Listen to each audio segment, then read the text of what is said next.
Friends, welcome ulit sa panibago na namang video. So ayun o, gusto ko i-share sa inyo yung 4 things to remember bago kayo bumili ng insurance mga friends, no? Gaya nga rin ang sinabi ko sa description ng video, okay? Yung mga reminders na to, okay? Itong mga importanteng mga bagay na to is in the perspective of our team, mga friends, no? Yung ating time, energy, attention, and money, okay? Ito yung pinili kong kumbaga standpoint mga friends, diba? Kasi ito nga yung cost that we pay for kung gusto natin yung yung benefit nga ng life insurance mga friends, no? So let's start with our time mga friends, no? So the important thing to remember about life insurance and time mga friends, no, is that tulad ng home loan o kaya car loan, okay? Kung gusto mo yung benefit ng life insurance, magbabayad ka talaga ng, yung number of years na pinili mo, okay? Whether it's 5 years, 10 years, 20 years. Di ba mga friends? Kasi ito talaga yung main benefit niyan mga friends okay? Hindi naman natin alam kailan tayo mamamatay, okay? Kailan tayo ma-hospital or masasangkot sa malalang aksidente, di ba? So, if we, kumbaga, suddenly stop it in the middle of siguro 6th year, okay? Tapos the week after nun, ano ka pala, na halos masagasaan ka or like, alam mo yun, parang mapaparealize ka lang, ay, dapat hindi ko pala tinigil yung insurance ko, no? Kasi meron akong accident coverage nun Di ba mga friends? I encourage you, no, na pagpatuloy yung years, okay? As the years go by, hopefully kayo ay consistent sa pagbayad. Kasi ayun na hindi natin alam kailan tayo papanaw, okay? Kailan tayo ma-hospital, or ma-diagnose mo ng cancer o kaya heart attack. Yung mga ganun ba, okay? So the longer we're committed, parang the more we're assured na covered tayo mga friends. Di ba? So yan. Doon naman tayo sa energy mga friends, no, okay? So energy and life insurance, okay? Ito, I wanna talk about here yung claims na. Okay, mga friends? And pag mo-file ka ng claim, matrabaho yan mga friends, no? Papa-fill up ka ng forms, okay? Papa-appointment ka sa doktor, okay? Kasi sila may mga forms na sila yung fill up nun okay? O kaya pupunta ka ng police station, okay? Kasi may mga forms din na particularly for accident coverage, kailangan kasi ng police report, okay? And alam na natin, personally, hindi ko pa na mag-file ng police report. Pero na-imagine ko na siguro mag-aantay ka matagal, okay? Kasi hindi naman lahat ng police masikaso ka, okay? Or whoever the staff is there. Kasi, I can imagine, siguro yung police station, okay? Yung mga ganun ba, friends? Pag mag-file ka ng claim, mga friends, matrabaho yan, okay? Drive here, wait in line there, okay? And when you do this right, mga friends, and lalong-lalo na parang tanggap mo to ba na ito talaga yung proseso ng life insurance or ng insurance, okay? The more likely you'll be given your benefit, mga friends, no? Kasi kumpleto ka sa requirements and on time ka rin, okay? Lahat ng valid ID mo valid, okay? So yun. Doon naman tayo sa attention, mga friends, no?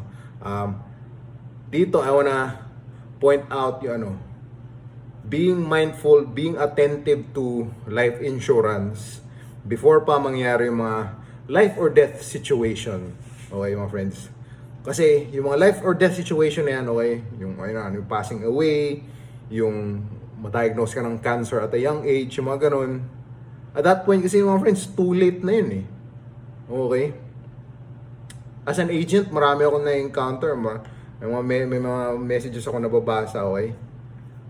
Personally, hindi pa ako na-message na to. Pero, ayun na-hospital si pinsan ko, o kaya kapatid ko, o kaya asawa ko. Covered pa ba siya? Okay? Meron pang benefit. And unfortunately, mga friends, wala na kaming mabibigay sa inyo nun, mga friends, no? Ano na lang, hopefully you survive and yun, pwede na namin kayo i-insure ulit no? Pero yun mga friends, be attentive to insurance before pa mangyari yung mga life or death situation, mga friends, no? Ano kasi yung insurance, mga friends back up ba? Right? Kaya in kaso man mangyari ngayon, meron na tayong coverage, okay? Meron na tayong konting security rin, okay? Di ba? So yun, doon naman tayo sa may money, no? Friends, when it comes to money and life insurance, okay, what we'll typically think about here is yung cost nga, no? And yung cost ng insurance is dependent on 4 factors, okay? And yung uniting theme ng factors na ito, mga friends, is the closer you are to death, alright, the more expensive insurance will be for you, okay? So these 4 factors are your age, your occupation, your lifestyle, and your medical history, mga friends, no? If you're an older person, okay, mas mahal na yun dahil, dahil everyone's gonna die, and of course, mas prone na tayo sa mga sakit at an older age, okay? Sa occupation naman, if mas delikado yung trabaho mo, yun, I guess obvious naman, pag mas delikado yung trabaho, the more likely you can die on the job, okay? Hence, insurance is more expensive. When it comes to lifestyle, mga friends, dito papasok na yung mga vision nyo, no? Or if meron man kayo, okay? And kung nag-engage kung nag-engage ba kayo in extreme activities ba, or in activities that'll put you more closer to dying, mga friends, no? Okay? Pag you regularly engage in those, okay, o kaya regular ko nag-yosi or umiinom, okay, mas mahal yung insurance noon for you, okay?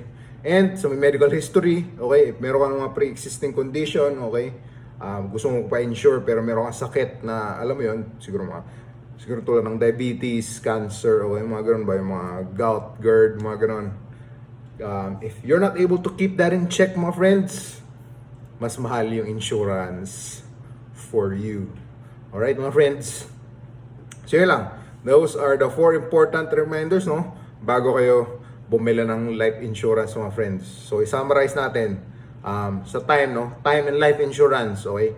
Life insurance is a commitment, okay, of many years. And ang main benefit talaga nito is that prepared tayo when, death or illness or accidents happen. Alright?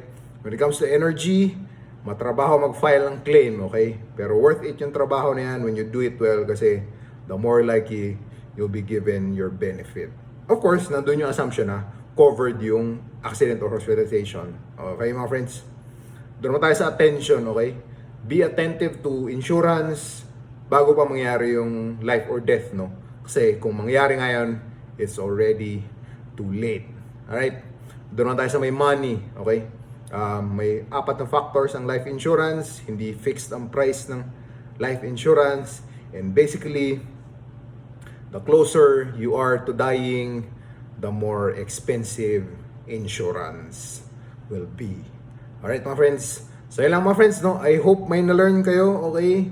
Like, comment, share, or subscribe to the channel, no? Follow the page, okay? IG, YouTube, Facebook, okay? Meron ako niyan. And pati na rin TikTok, no? Ayun. Salamat ulit, mga friends, no? Thank you for watching, and see you on the next one.